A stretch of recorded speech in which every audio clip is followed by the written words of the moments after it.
I'm Deborah Avant, and I direct International Studies at UC Irvine, just down the way. And we have a very interesting panel this afternoon focusing on looking back, not specifically at Iran per se, but Iran and the international community and the interaction between Iran and the international community. We have a great set of speakers. Following from earlier panels, I will refer you to their bios for an elaborate introduction, but we'll just give you their affiliations. Mahsa Rui is a nuclear security fellow at the Belfer Center at Harvard University. She's a PhD candidate in international relations at University of Cambridge and a research associate at the Center for International Studies at MIT. And she is at the end, and she is going to begin by talking a little bit about Iran and particularly its perceptions of its relationship with the international community. Next up, we'll have John Alterman. John is the Director and Senior Fellow of the Middle East Program at the Center for Strategic and International Studies, which was the go-to think tank when I was in Washington, D.C. And he is going to talk some about Iran and its relationship with particular members of the international community, focusing, I think, specifically on China. And then finally, we have Dalia Dasakay, who is Senior Political Scientist at the RAND Corporation in Santa Monica and a faculty member of RAND's Pardee Graduate School of Public Policy. And she's going to look specifically at the most contemporary issues having to do with Arab Spring and its the relationship between Iran and the Arab states. We're going to stick to our instructions, which were to make very brief comments and then kind of interact with each other afterwards and save some time for Q&A. So let's just start with Mahsa. Thank you. Thank you for having this wonderful conference, and I'm delighted to be here. I would like to present the Iranian view, or let's say Iranian state view, because I think that was missing in the morning. It was very well presented how U.S. Or the international community perceives Iran, but I think it's worth noting how Iran sees itself in the international community and how did it become this isolated state. Was it the state choice, or was it something that was imposed on the state? So I start with this question of did the international community ever really wanted to engage Iran? And the answer to this question for such a long time until recently is no, they actually didn't. There were a lot of different instances of trying to have momentarily deals with Iran, but there was never a decision from European countries or from US that we want to engage this country. And this isolation started from the Iranian Revolution and followed with Iran-Iraq war, which I think it was a very important period for Iran and international community diplomatic relations. Because during that period, you have Iran being isolated and almost every other country in the world supporting Iraq during that war. And that set out a lot of issues that nowadays we deal with. And it's interesting to look at different countries and their approach towards the Iran-Iraq war and then how they picked the relations after the war. The other issue is that what happened during the war and the isolation that Iran had came as a very big shock for Iranian state, because for a long time Iran used to be a very important player in international community. And what happened was that Iran found itself an unimportant player that no one really wants to talk to. And a gap started to emerge between what Iranian state perceived itself. Some people make a joke about it. Iranians are sitting there, Iranian decision makers, and looking at the map and see themselves in the center of the world, and they think we should be the center of this game. And that to some extent is true. So the perceived role that they think they should have is very much lower than what the international community is offering Iran to have. And that creates a big problem in the sense that they really want to regain that international role that they have, but at the same time, that could be used as an opportunity, because if that is a grand strategy to become as important player as it used to be, then there is room for negotiation. So if you look at different instances, for example, I don't want to get into all different examples, but one example that could be looked at is Iran cooperating with the U.S. When U.S. invaded Afghanistan. And a lot of people argue that, well, they had a common enemy and they could work it out, but you could argue in the other way that, well, U.S. was as enemy to Iran as at the time Taliban's were. And the fact that Iran chose to cooperate with the U.S. to deal with Taliban was an actual choice. They had a choice not to do that. And they still made that choice, and when you look at the actual decision-making at the time, you will see that the choice was made to normalize relations. And you have that in many, many different circumstances. And I want to go to the nuclear issue.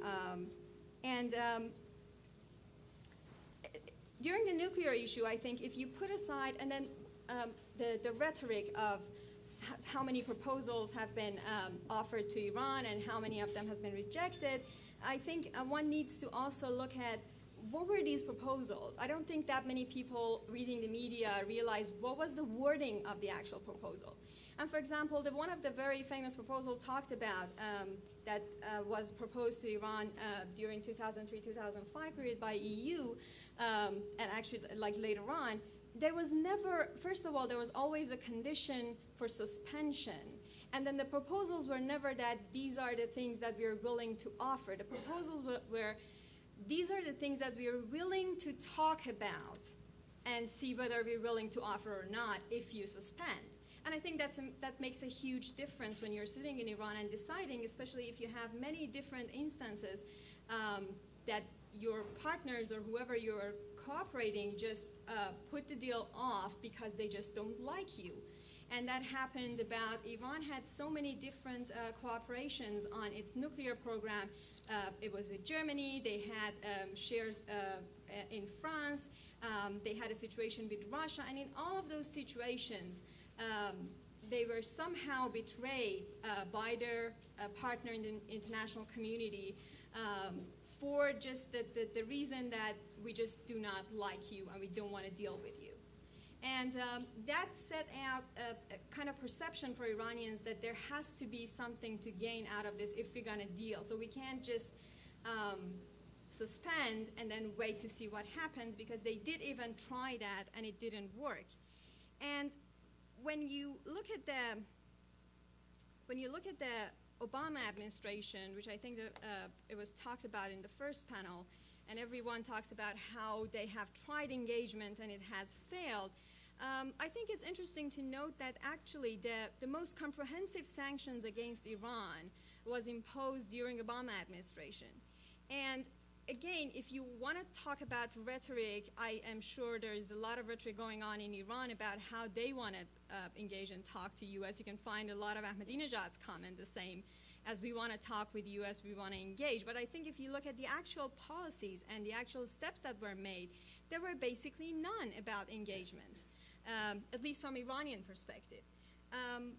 Because the question at Obama's time wasn't whether we want to engage Iran, but was, I think the question should be, what are we willing, or what is the international community willing to compromise if they want to make a deal with Iran? And if, and I don't think there is an answer in any of the international community countries who are dealing now with the nuclear issue to that question. No one knows what are they willing to compromise. If there is going to be a deal, do they really want to accept Iran back in the community? Do they really want to deal with someone like Ahmadinejad or this regime? Or what is it that they want, and what is it that they're willing to give up? And I think that's one of the reasons that a lot of previous diplomatic relations has failed, because nobody at each side knows what they're willing to compromise to get a deal. And I think it's very interesting to talk about that and to see what would it be, and would the international community really want to engage, and if so, what is it willing to compromise, and what is it willing to live with?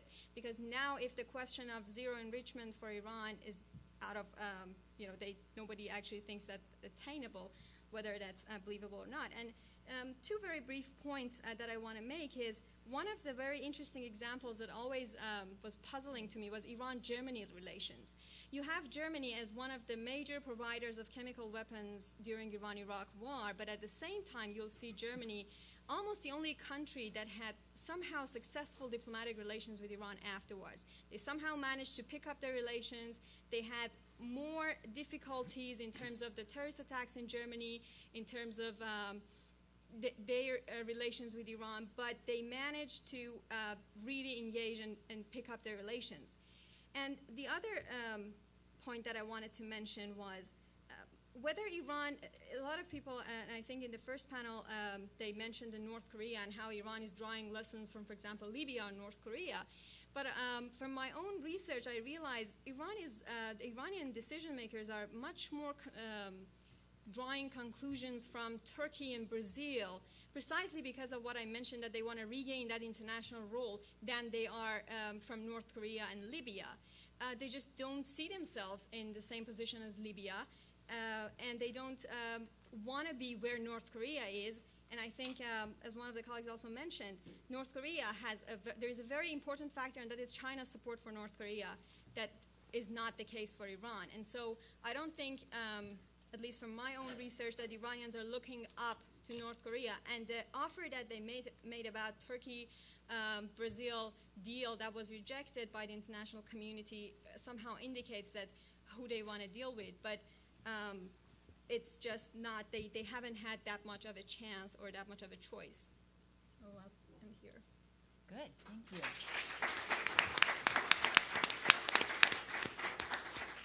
So that's a nice segue into China. Yeah, thank you very much. And thank you to the Burkle Center, to Cal and Alexandra for putting together this conference and having me here, for deciding that the panel needed a little diversity. You should have a male on the panel. I appreciate that. Thank you.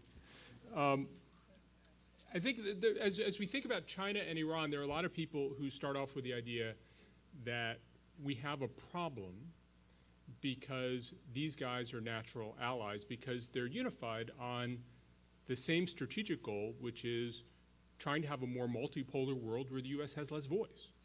So if you sort of take at first, the first step of all of this is we have a problem if China gangs up with Iran, because they both have the same goal of limiting the U.S. role in the Gulf, limiting the U.S. role globally, and therefore we got a problem on our hands, and Iran's part of the problem and China's part of the problem. I don't buy that view, and I want to sort of walk you through the reason I don't buy the view, and it has to do with talking to a lot of Chinese folks who both concentrate in the Middle East, and then Chinese folks who don't concentrate on the Middle East and are thinking more broadly about China and Chinese foreign policy. It is true that China is Iran's largest oil and gas customer. So there is certainly an important energy link between China and Iran. But I think the problem starts when you assume that the reverse is true, that Iran is as important to China as China is to Iran. And I think it doesn't hold. If you look globally at how China sees the world, one of the things, I'm not a China guy at all, I'm a Middle East guy. And I went to China and I was sort of struck after all the talk in America about sort of the aggressive Chinese behavior. The Chinese start from this feeling of incredible vulnerability. They're incredibly defensive. In the Middle East context, the Saudis are always defensive. The Saudis are always worried that people are trying to squeeze them. And I think the Chinese have a lot of that sense of vulnerability. They feel incredibly vulnerable because 60% of their imported oil comes from the Middle East. They only became an oil importer in about 1992-93 as their economy grew. And they keep trying to diversify sources away from the Middle East. And the sad thing for them is that the oil's in the Middle East, and they keep getting drawn farther and farther into the Middle East. But they look at the Middle East and they say, the United States is the dominant power in the Middle East. It's not a really stable part of the world. We don't have much influence at all on what happens politically.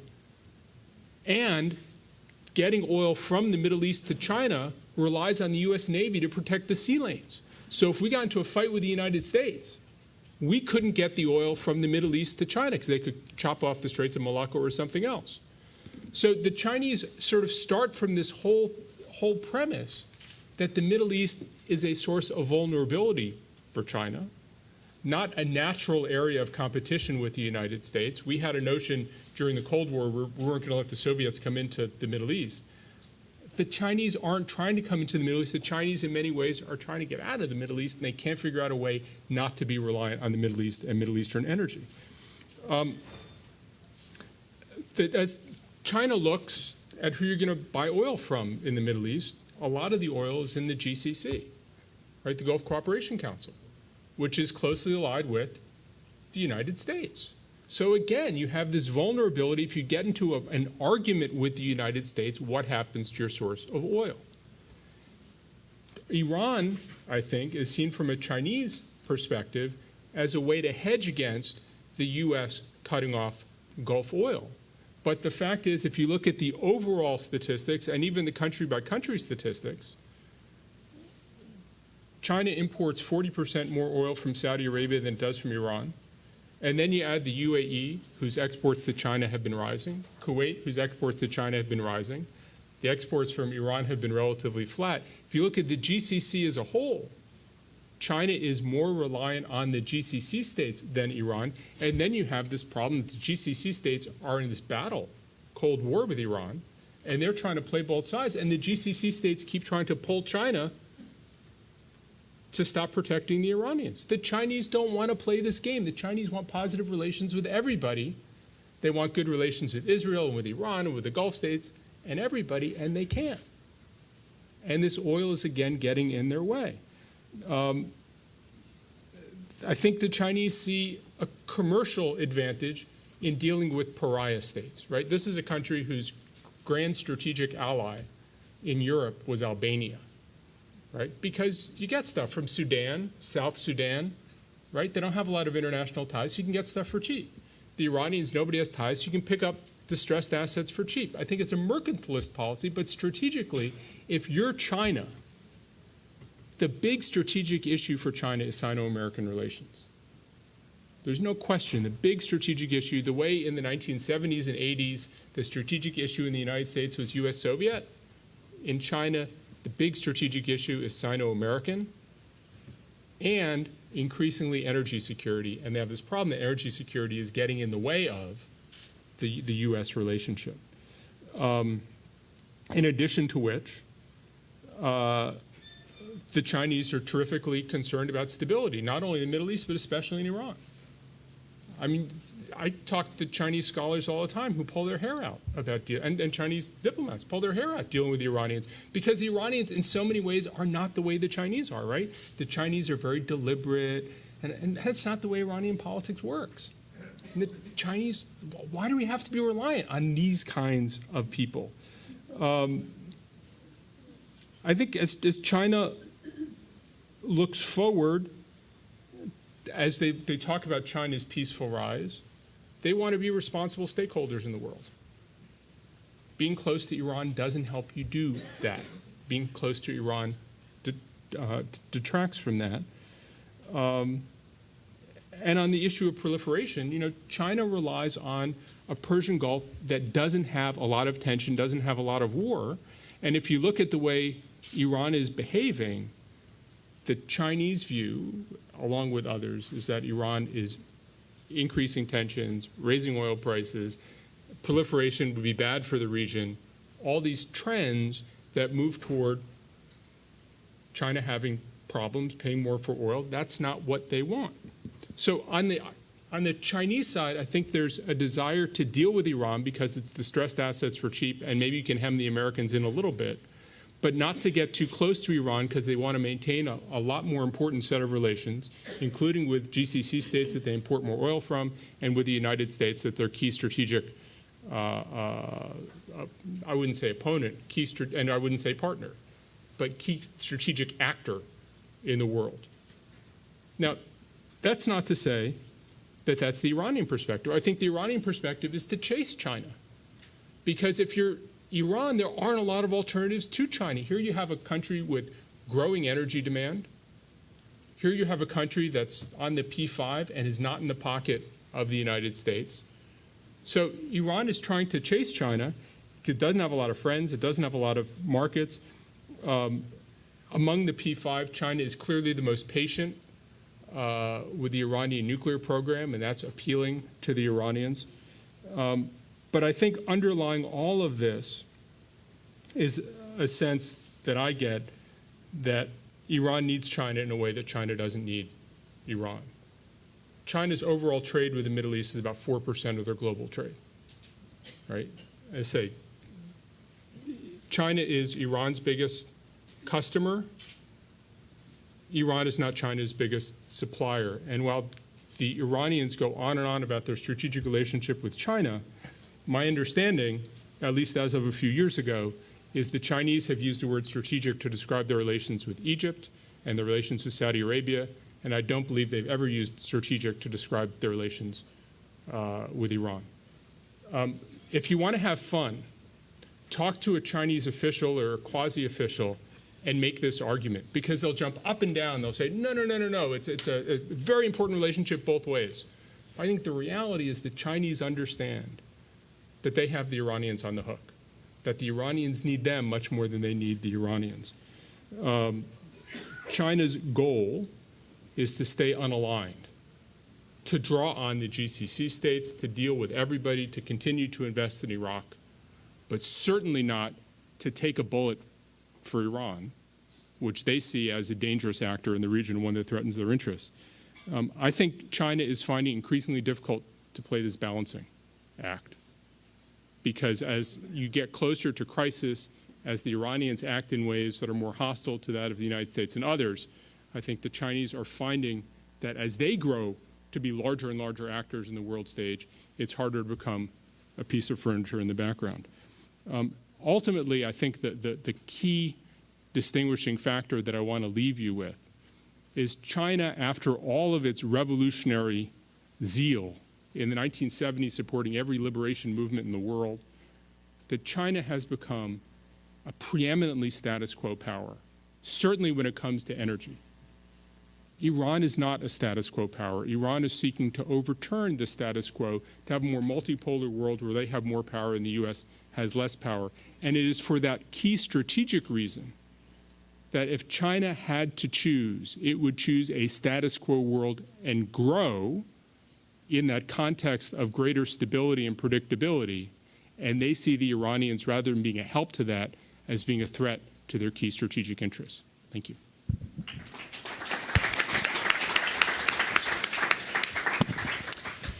Okay, thank you so much, Cal and the Burkle Center, for having us here. I feel like after listening to Kareem get off the plane from China and John's talk about China, we should have a panel about China and policy in the Middle East, not the U.S., huh? Oh, in 2 weeks, yeah. So anyway, but I'm actually going to bring the conversation back to the region a bit, moving from the international arena, because really, if you want to think about how you normalize actors in international affairs, you cannot discount how critical the regional environment is to that equation. And in particular, I'm going to talk about Iran's relations with its Arab neighbors as well as Israel. And here I'm going to reflect a bit on the pre versus post-Arab Spring environment, because the Arab Spring is one of the most transformative, however you want to call it, Arab Revolt, Arab Revolution. You know, I have questions about that term, but it is a transformative event. And essentially what I want to argue in this short time is that Iran's influence has always been exaggerated. This was the case before the Arab Spring and continues to be exaggerated. And in fact, the new strategic environment following this Arab Spring is likely to be more challenging to Iranian desires for greater regional influence, not less challenging. So while I'm moving to the regional arena, I'm kind of sticking with the theme I've been hearing in earlier panels, which is essentially suggesting, yes, Iran, very dangerous actor, very troublesome. Believe me, at the RAND Corporation, we spent a lot of time thinking about Iran, but maybe more vulnerable and I think more open to others capitalizing on the environment more than they are, than some, and more isolated than many give it credit for. So starting with the pre-Arab Spring environment, to kind of set the stage for how people are talking about Iran in the region today. There was this perception, and this was particularly the case in the past decade with the war in Afghanistan, the war in Iraq, essentially the U.S. getting rid of Iran's central adversaries, Saddam Hussein and the Taliban. There was this narrative growing in the region, and in the United States for that matter, and in Iran as well, of growing Iranian influence. The notion that all of the Arab states were basically incompetent. They could not stand up to Iran anymore. The major powers of the region really became non-Arab states: Iran, Turkey, the United States, and who am I leaving out? Iran, Turkey, United States. Who else is non-Arab and important? Israel, right. Okay, that wasn't on purpose. I'll get to Israel. So there was this narrative developing about Iran being the big winner of all this. And it was a sense that Iran wasn't just gaining in its natural neighborhood, which would be the Persian Gulf, and particularly its next-door neighbor in Iraq, which was Shia-dominated country as Iran is. But there was this fear that Iran was really kind of spreading its wings to the shores of the Mediterranean, quote unquote. Israel, getting back to Israel, very much concerned that Iranian ties to actors like Hamas and Hezbollah sitting on their borders was becoming much more, was strengthened and much more worrisome than it had been in previous years. My argument, though, is this picture has always been a bit overblown, absolutely a concern. But I think what we need to be careful of, and this is very obvious today in the wake of current events, but what we need to be wary of is conflating Arab government views of Iran and Arab people's view of Iran. And they are not always the same. In fact, they're very much different.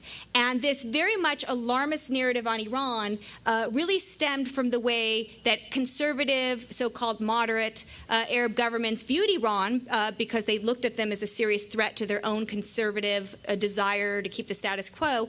And their populations who really found Iran's anti-Western, anti-Israel rhetoric resonating with them because their own leaderships did not stand up to the West. Their own leaderships were corrupt and illegitimate. And so Iran presented an attractive model. So Iran was always more popular, with setbacks, but always more popular among the region's people than with the region's governments.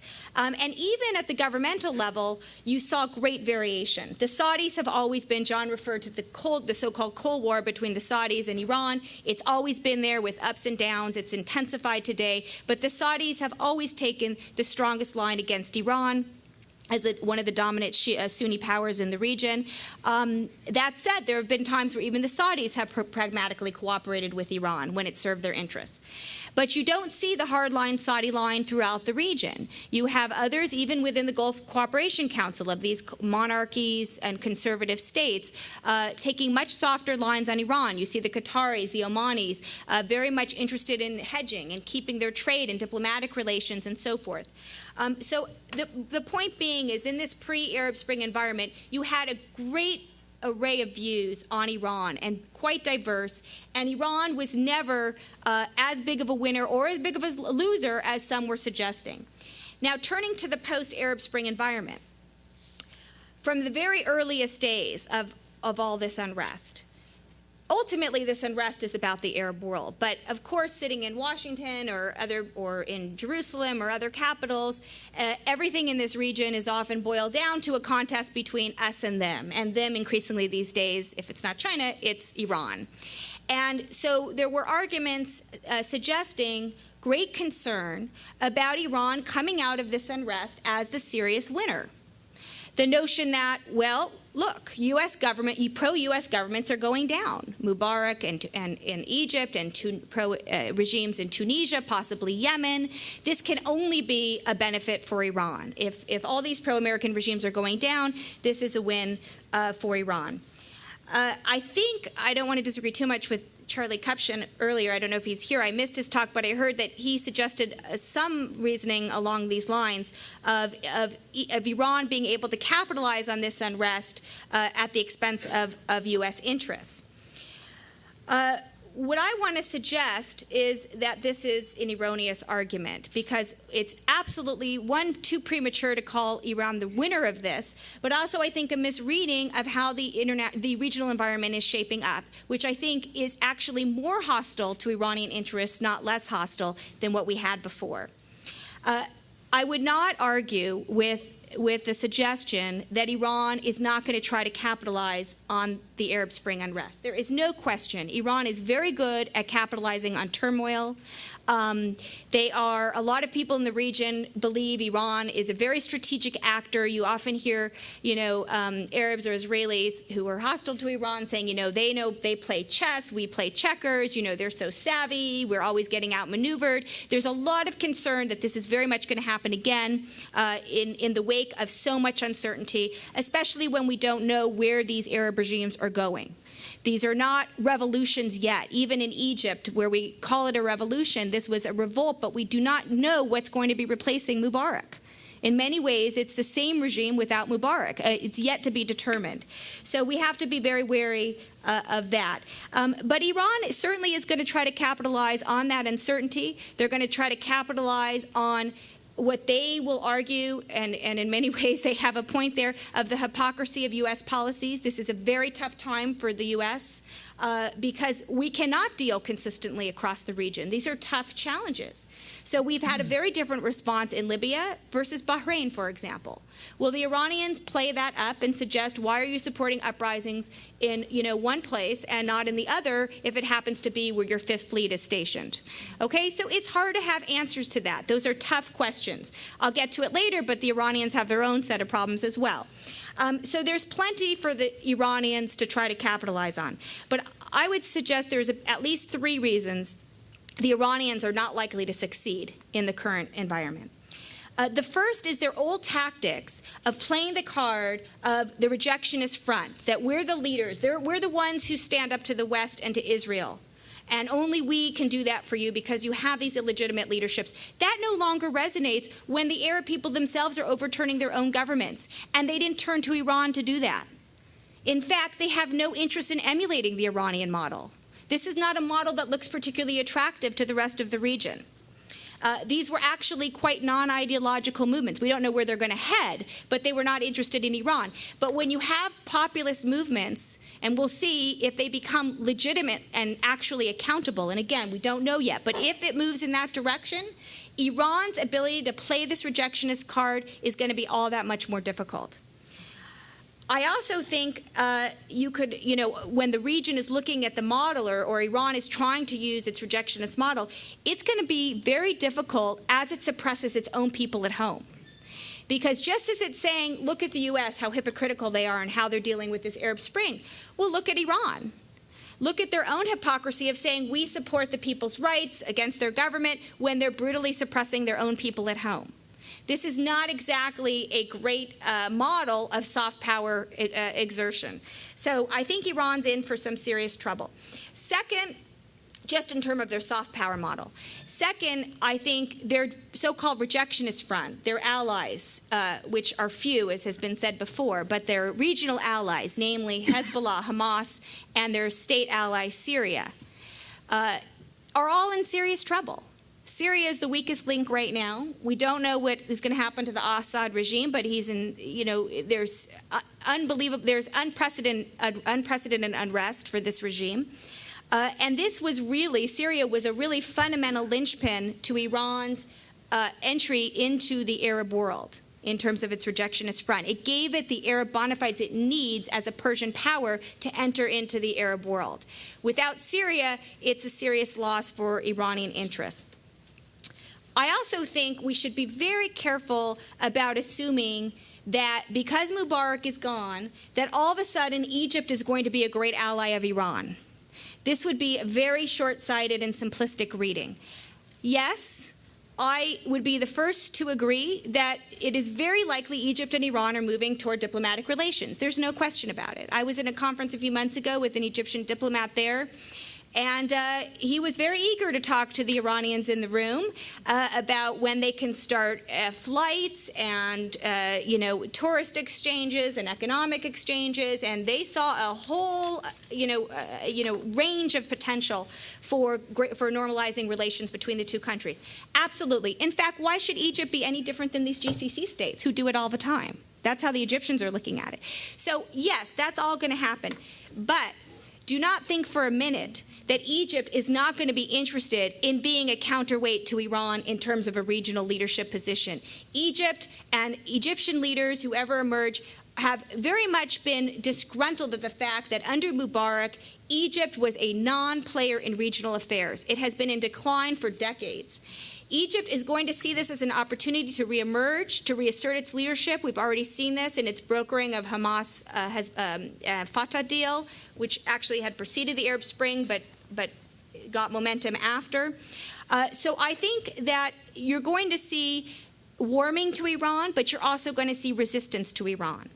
And the Egyptian military and intelligence elite, who if I had to predict, I would say are still going to have, if not a considerable amount of power in Egypt, they'll have a dominant position for many years to come. They're not going to let Iran mess around in their backyard and launch terror attacks from its territory. They don't want to get embroiled in a regional war for Iran's agenda. They have a lot of things to deal with domestically at home. They can't deal with another war. So yes, they're going to be less friendly to the U.S., less friendly to Israel. They're going to warm to Iran, but this does not mean Iran gets automatic access. And finally, the third vulnerability I think Iran is going to face in this new environment is its own domestic pressures. And I think this has been well articulated in the previous panels, so I won't go into them here, but the same demographic pressures, the same youth bulge, the same lack of economic opportunities, the same frustration with repression, which is only growing as Iran moves toward a more authoritarian-looking state. These are all there. These are vulnerabilities that eventually is going to lead to Iran's demise. We don't know when, but eventually they'll be there. And we did see even the reemergence of the Green Movement, by the way, in the aftermath of the Arab Spring. It's suppressed, but it's there.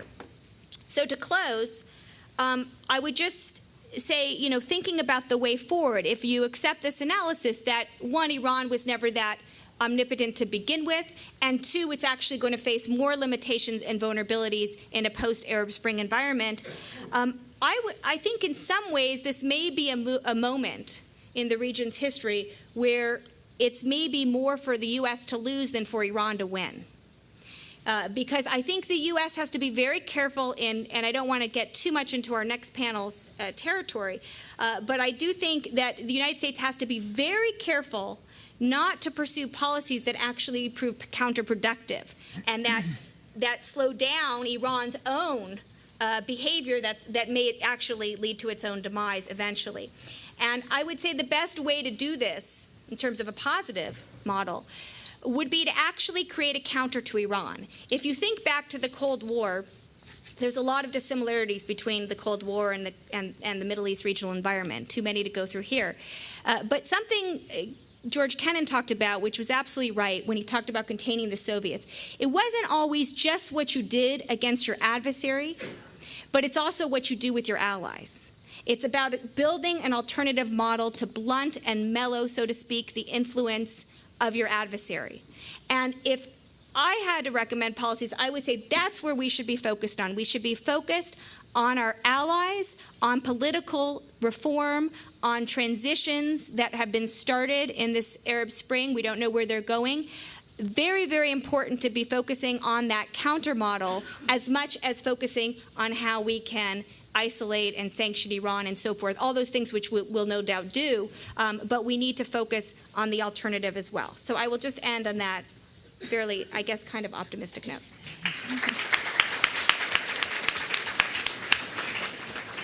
Good. That's great. There's so much food for thought in all of your comments.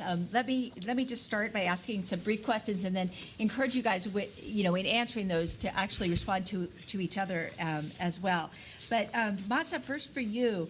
I mean, it's interesting because in a way you're suggesting that that Iran has not always had the respect it thought it deserved from the international community, and that may be kind of one of the pressures that has sort of pushed it away from engagement. And so it's not that we're not maybe we could bring it in if we tried, kind of thing. But I just wondered if you would speak a little bit to the panel before, which really suggested that the regime in Iran is not really sort of playing the role of the state in a sense. It's in fact caught up with very particularistic interests that aren't sort of pursuing Iranian interests. And I just wondered if you'd speak to that a little bit directly about the signs that you see, if you do see them, of the regime actually playing more kind of a generic kind of state interest perspective. And then for John, I'm interested in what you suggested in the degree to which Iran's position vis-a-vis China, particularly in the light of the variety of pressures that it faces that Dalia outlined, as if there might actually be sort of a pragmatic moment here for Iran, if there's a reason that in order to pursue any kind of alliances, it has some incentives, if you will, to be pragmatic, and then again, maybe speak a little bit to the previous panel that suggested that was less true, and then for Dalia, obviously the way forward. When I think of the U.S. and its allies in the region, the big one that comes to mind is Israel, and of course, there's been lots of frustrations on that front, and I just wondered, what your advice would be, particularly with respect to Israel. So, yeah. Well, thank you for your comments and questions. I wouldn't argue that Iranian state represents the people interest. But in the sense that whether Iranian state is just this strange creature that is, making policies in a way that no one can understand, I disagree. And I think it does have its own interest, and as much as any other, let's take any other country example like U.S. You obviously have. When there is and I'm only talking about foreign and security policy, so I'm not going to get into other issues like human rights and other issues, but just focus on foreign policy and diplomatic relations. In every country, obviously, if you look at United States, you have each parties or the president or the Congress at the same time pushing for their own interests. Or their own organizational interest as well as the national interest. So it's just a complex game. And nothing is different in Iran. In the earlier panel, they talked about how Revolutionary Guards try to push its own, financial or organizational interest. Well, that's true. I think everyone does it. But at the same time, you can see, for example, during Rafsanjani's time or Khatami's presidency, you can see Revolutionary Guards is still pushing for their own interests, Khatami pushing for his own thinking and Rafsanjani, and sometimes they actually win. And the examples is, for example, helping U.S. to release hostages in Lebanon or the Afghanistan cooperation. So you do have that kind of different views inside Tehran pursuing different interests. Whether the outcome is something that is in Iranian national interest, that's a different story. And I think even in the United States, you will see many decisions that a lot of Americans would argue that it's not in their national interest, but the decisions are still made. So again, I think it's just how the politics works. It's just the way it works in many different countries. I know I'm not trying to say U.S. is comparable with Iran, but what I'm just trying to say, Iran is not this strange creature. The politics is happening in Iran as it happens in every other country. So did I answer the question, or were there any other aspects that you... Can I ask Yes, I just want to ask a follow-on, because I'm sympathetic to that view. We've written a lot at RAND about that. Ambassador Jim Dobbins has written quite at length about the U.S.-Iranian cooperation after the Afghanistan war. But what about recent examples of pragmatism? Because I think a lot of people are concerned that, yes, interests trump ideology and historically have an Iranian foreign policy, even if the interests are very narrowly defined by the regime. But in the current political environment that we heard about so much in the previous panel, that this current configuration of leadership, these principalists, these very hardline, it's really disputes between the principalists and the hardliners, not between the principalists principalists and the reformers. Are there examples of pragmatism by this group recently? I think that's the question a lot of us are just trying to grapple with. Well, I think that I think you cannot argue that whether ideology trumps the interest or interest, because my own research focuses on this is just like a puzzle. As long as, for example, if the decision maker is trying to maximize what that particular decision maker thinks is the best, it could be the ideology, it could be the interest. They're doing what they ought to be doing, and that happens in Iran too. I think the interesting question is, whether there are examples. Yes, for example, the deal in 2009, the nuclear deal that was supposed to be about the swap, was kind of pragmatic. It didn't went through for many different reasons. Or if you look at the Turkey-Brazil deal that I mentioned. If you look at that deal, the fact that Iran proposed it, and I'm not just presenting it from an Iranian view, even if you talk to Brazilians and Turkish people who were involved in these negotiations, they really thought that it was a sincere deal, it could go through, and I think it's a very good example of pragmatism. If Iran didn't want to, there was no urgency to make such proposal or to move with it. They could have just done as they were doing. I mean, there was nothing that to gain from it. So I really think that there are still examples, even in Ahmadinejad's government, of pragmatism.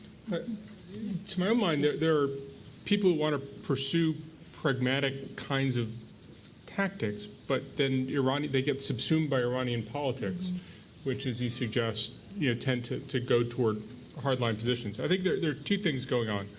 One is, it's my assessment that this government thinks that maintaining a nuclear option is a good thing, right? Not necessarily deciding to develop a nuclear weapon, but not putting that completely away because it might be useful, because states with nukes haven't gotten attacked. Just sort of keep it alive and keep it quiet. And I think there's probably some broad consensus of that among the elites.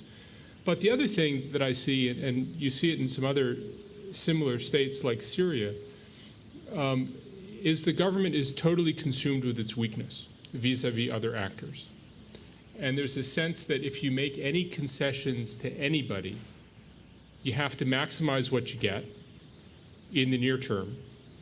And you should never make concessions out of goodwill, because that actually drives your weakness rather than driving your strength. And you fall into this position where sort of the only thing they know how to do is make mischief. And in many ways, it seems to me that their strength would be enhanced if people thought they could be a responsible actor. But their sense of being a responsible actor is, but that would be a concession. And if we gave a concession, that would enhance your power over our weakness. And we're worried about your power over our weakness, so we're going to demonstrate our strength by trying to screw things up. When you fall into that pattern, I think it becomes hard to get on the other side of where the Chinese want you to be, which is being a responsible actor. The Chinese are like, let's talk about orderly this. And there's a deep level of dysfunction in the Iranian government that gives the Chinese headaches every single day. And I think it's a way in which, and it's sad that this Iranian government continues to block itself from pursuing its interests, because it is so consumed by its weakness that it increases its weakness every day by its actions. Now, I wish I knew how to help countries get out of this spiral, but I've never figured out a way to get countries out of this spiral. Instead, I've seen countries such as Syria, such as North Korea, just continue to deepen into this spiral because of a sense that acting responsibly actually is a concession and a sign of weakness, rather than a way to enhance relations and build out of the hole that they're in. And it strikes me that there's the most fundamental difference between Libya and Iran is in Libya you had a single decision maker. And granted, he's not a predictable individual, but he's an individual. And I think over time, the U.S. government concluded that what was promised, at least at minimum, would be delivered. Musa Kusu was an important interlocutor and all that. It was a whole process, but basically they decided, and they tested it, but they decided that if there was an agreement, the agreement would be followed through. P.S. The Libyans think we haven't followed through on our side of the agreement, and there'd be much better relations than there are. But that's a whole different story. In Iran, you don't have an individual. You don't even have two individuals, right? In Iran, everything gets subsumed in the politics. And on the Tehran research reactor deal, you seem to have Ahmadinejad's concurrence, but he couldn't get concurrence back in Tehran. And it seems to me that the problem with that sort of approach with this government is that Iranian politics are roiling so much and are so divided, and people are battling each other for who's the nationalist and who's the traitor and who's an agent of foreign, that you can't build that over time, not because you couldn't make the deal from the Western side, but you couldn't create the politics to accept the deal on the Iranian side.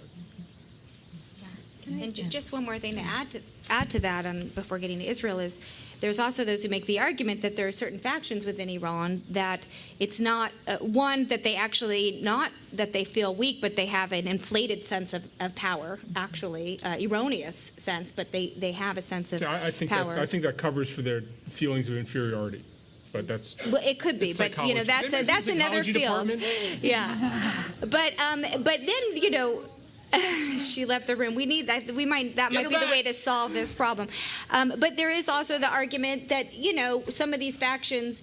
It's not just that it would be looked at as a concession, but that they would worry it would actually fundamentally challenge their reason for existence to begin with, what defines them against others. And that there is the argument that rapprochement with the United States and the West would ultimately undermine what these very hardline principlist factions are all about. That doesn't mean I still am sympathetic to the arguments made here that for their own purposes of survival, they will engage in pragmatic behavior on occasion.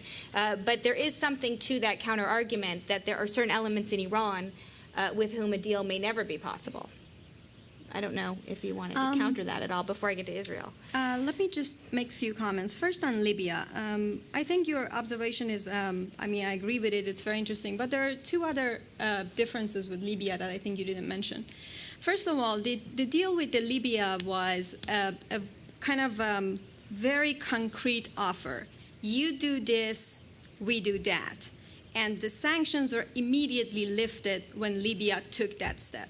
If you look at Iran's case, well, the negotiations was proceeding before that. It was a whole series of steps, and they were on diverse sets of issues. There was the compensation for Pan Am 103, right? And there was all the chemical and the nuclear, and it was all the material. Yes. It was a whole. No, there was a whole bunch deal, but the end game was clear. You will do these, we will do that. Right. And that proceeds. For Iran, that has never been the case. You will suspend, we will talk about whenever you did the trust building, what we're going to do. So that's the big difference. So there hasn't been, you do this, we will lift the sanctions. I don't think that has ever been offered. And I think it's very important because, you have to have an attractive offer in order. One of the reasons, if I may, one of the reasons you're able to make that deal with Libya is that Libya actually stopped its period of bad behavior for some period of time. One of the problems with Iran is that if you want to say we're going to do the nuclear issues, so you don't care about support for terrorism, you don't care about support for Hamas and Hezbollah, there are a whole series of things, and you don't have the period of positive behavior. The Libyans actually had a period. How long was that period? Where they did not engage, years, where they did not engage in acts of terrorism. This was a process of several years, but it was a process of several years where the Libyans had essentially good behavior. When we start that clock ticking, then we can talk about how expansive to get, but I think the problem is not, can you imagine what a grand bargain would look like, but can you get a pause in Iranian behavior so you can start the process? Well, I think the problem with the 2003 nuclear situation with Europeans, and this is when you talk to Europeans and not just Iranians, is like they were offering to Iranians, you suspend, and then we'll talk. And then the Iranian first question is like, how long do we suspend? How long is this period of trust building? And it's indefinite. We don't know. at least 10 years. This gets me back to the point that you mentioned, that Iran thinks Iranian decision-maker would be thinking maintaining the nuclear option. One of the things that can be mentioned is, what if they're maintaining that to have that card to play and to actually have a bigger goal, which is to regain that international role and to get the engagement that they want to? And if that's the case, then we have a different story from North Korea. And, I think that hasn't been discussed as much. I mean, if that nuclear option, so you can't tell a country just give up whatever you have that, they're your golden cards and you want to, achieve, and then we're going to talk to you, because then you're left with nothing. Right. And then what's happened with Iran? Well, And the problem, if I may, Yeah. just a minute, the problem is when you adopt the Syrian negotiating strategy over the Golan, right, which is agree to give us everything up front, and then we'll talk about the process. That's a strategy that Syria's maintained in the Golan Heights since 1967, and they've recovered none of the Golan Heights. Right? That's the problem with the strategy. If the negotiation ends before it starts, it's not a negotiation. But it's not a 0-1. You can do. It's not either or. Okay, or. we're going to stop Well, and get to Israel, when and then we could actually you could begin talk to- about the That's Quiet us down. We'll talk about Israel. You Everybody could, agrees. yeah. This will be relaxing. The thing is honestly, this whole nuclear negotiation business, you can get in the weeds on it for hours, weeks, months. It's critical. But actually, when you bring it back to the region, including even Israel, it's not that the Israelis and the Arabs don't worry about whether this nuclear issue will be resolved. It's a fundamental aspect of the Iranian threat. But to be honest, they're most worried about the nuclear issue because of the influence they believe it will give Iran for all the other bad stuff that the regionals worry about, like terrorism, like, increasingly the concern in the West about human rights and so forth. So it's not the bomb per se, but it's what Iran would do with the bomb. And the limitations it might create for those around them. And that's very much the concern of the Israelis, bring it back to Israel. Mm-hmm. It's why they're most concerned about what the bomb would do in terms of providing cover for groups like Hamas and Hezbollah, who might feel they can be a little bit more aggressive toward Israel if they had that cover. There are a lot of problems to this argument, but this is the perception that prevails in Israeli strategic thought. So it's also a concern about the shifting balance of power. The fact that if Iran succeeded in its nuclear ambitions, and I do not disagree with my colleagues here, that almost any form of Iranian government is going to want some type of capability because they live in a dangerous neighborhood. Who wouldn't? But the question is, that's not to say we shouldn't be stopping it. We should be. But the real concern is what kind of statement will that say? This is something you hear from the Israelis all the time about U.S. power in the region, about the ability to stand up to rejectionist forces. If a lot of Israelis these days point to the Iranian nuclear issue as the litmus test of U.S. power, I mean, part of this is alarmist to kind of get the U.S. to do things, but part of it is genuine fear. And they have a lot to be worried about right now. The Israelis are very much in a siege mentality. They feel they withdrew from Lebanon, they withdrew from Gaza, they got rockets. Now in the Israeli-Iranian rivalry, I think, is probably one of the most serious features of the strategic environment that there is. I think the potential right now, because it's not just a strategic rivalry, but there's an ideological component to it, it's a very dangerous situation. And this is why it's not surprising, in light of the Arab Spring, that a lot of Israelis initially reacted with a lot of alarmism. They were very much, concerned that this would be yet one more opportunity for Iran to pounce on the unrest to their advantage. And very much concerned, as much as Mubarak, was a problem for Israel. Let's face it, the guy never visited Israel. They had a peace treaty with Israel. He visited Israel to go to Rabin's funeral. It was a private visit. He never made a state visit to Israel in all those years of peace between Egypt and Israel. The Hamas, the border, tunnels came up a lot in previous panels. There are plenty of tunnels in the Middle East, plenty of tunnels, and they go into Gaza. And they went into Gaza during Mubarak. So, the Israelis had plenty of concerns under Mubarak, but it gave them a sense of stability. Mubarak gave them a sense of stability that they very much now worry they no longer have. So they are nervous. They're nervous about Syria falling, even though that would be a real blow to Iran. They're not sure what's going to come after. They're worried about stability in Jordan. They're worried about Lebanon. and now they worry about Egypt in the south. So on all sides, they're very worried. If I had to give advice, which is probably a dangerous thing to do for Israelis, but if I had to, I would say the best thing they can do, which is what has been which has actually been happening increasingly, is they become quieter. The best thing the Israelis can do right now is wait it out a little bit. See how things unfold. Don't get too alarmed about this Fatah-Hamas deal. Who knows how long it's going to last? And in the end, it actually may create a wedge between Hamas and Iran that could actually be to their benefit. So if I were Israel right now, and from a U.S. interest perspective, I would say the best thing Israel can do is stay quiet, because the less, and you know, of course, do all the security measures they need to do to protect themselves. But the more this conversation is about Israel or about the U.S., the more we lose and the more Iran gains. Let's keep this conversation about the region and development and all those things that the young people were out in the streets for. Let's not move the conversation back to Israel. If they had to do something proactive, the peace process wouldn't be a bad thing to do. The reality is right now I'm highly skeptical that there's going to be potential for any movement there. So if you can't get the best of all worlds, which is serious concessions to get the peace process going, which under the current Israeli government I do not, would not predict, who knows, we could be surprised. I wouldn't hold my breath. I would say the second best option is wait and see, stay quiet, and and do what you need to do to protect yourself, but stay out of the conversation as much as possible.